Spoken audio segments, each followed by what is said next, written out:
மாவட்ட காவல்துறை அதிகாரியை தாண்டி நேரடியா இந்த சிறப்பு காவல் படைக்கு உத்தரவு பிறப்பித்த ஆள் யார்? அதான கேள்வி. அதை கண்டுபிடிக்க முடியாதா? பல பேர் இருக்கிறீங்க. நீங்க சிபிஐ விசாரணை தமிழ்நாடு அரசே கேக்குது, முதல்வரே சொல்ற சிபிஐ விசாரணை. இந்த காவல்துறை யாருடைய தலைமையின் கீழே இயங்குது? யாருடைய இலாக்கா? யாருடைய துறை? மாண்புமிகு தமிழர் முதலமைச்சருடைய துறை தான் காவல்துறை, உளவுத்துறை, சிபிசிஐடிங்கிற சிறப்பு விசாரணை பிரிவெல்லாம். உங்க காவல்துறையின் மேல நம்பிக்கை இல்லையா? எதுக்கு சிபிஐ விசாரணை கேட்கறீங்க? மத்திய புலனாய்வு விசாரணை எது கேட்கறீங்க? எது கேட்கறீங்க? நீங்க தான் மாநில சுயாட்சி, மாநில உரிமையெல்லாம் பேசுனீங்க.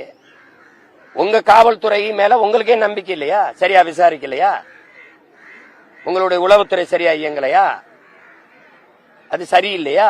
சிபிசிஐடி உங்கள் கீழே இருக்கிற அந்த காவல் படை பிரிவு சரியில்லையா? அப்ப நீங்க ஒத்துக்கிறீங்களா? என்னுடைய காவல்துறை தோல்வி அடைஞ்சிருச்சுன்னு ஒத்துக்கிட்டா நீங்க தகுதி இழக்கிறீங்களா? அப்போ அந்த துறையை நிர்வகிக்கிற தகுதி இழக்கிறீங்களா? அப்ப பதவி விலகுவீங்களா? இது என்ன அர்த்தம்? அது குற்றம் வெளிப்படையா தெரியுது. குற்றம் எப்படி நிகழ்ந்ததுன்னு தெரியலன்னாதான் விசாரணை. 5 பேர் வந்திருக்கான், கூட்டிட்டு போய் அஜித்துங்கிற தம்பியை அடிச்சு கொண்டிருக்கான், குற்றம் தெரியுது. குற்றச்சாட்டு வந்து நகையை எடுத்துட்டாருங்கிறதா. நகையை நீங்க திருப்பி எடுக்க முடியல, ரெக்கவர் பண்ண முடியல, அப்படின்னா எடுக்கல. அப்ப பொய்யான குற்றச்சாட்டுக்கு நீ அடிச்சு கொண்டிருக்க. குற்றம் வெளிப்படையா தெரியுது, நிகழ்ந்தது. அடிச்சிருக்காங்க, செத்துருக்காரு, தெரியுது.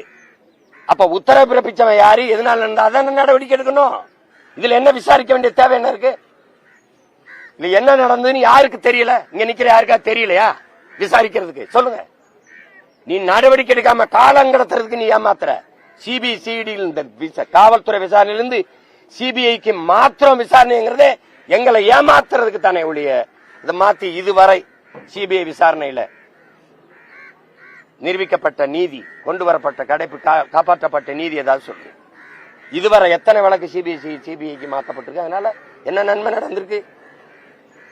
நீங்க தான் எல்லாத்தையும் மாநில மத்திய அரசு பறிச்சு வச்சுக்கிறது எல்லா உரிமைங்கிறீங்க. அப்புறம் நீயே மத்திய அரசு கொடுக்குற விசாரிச்சு சொல்லு அப்படின்னு. அப்ப உன்னுடைய காவல்துறை தகுதி இலக்குதா? சரியில்லையா?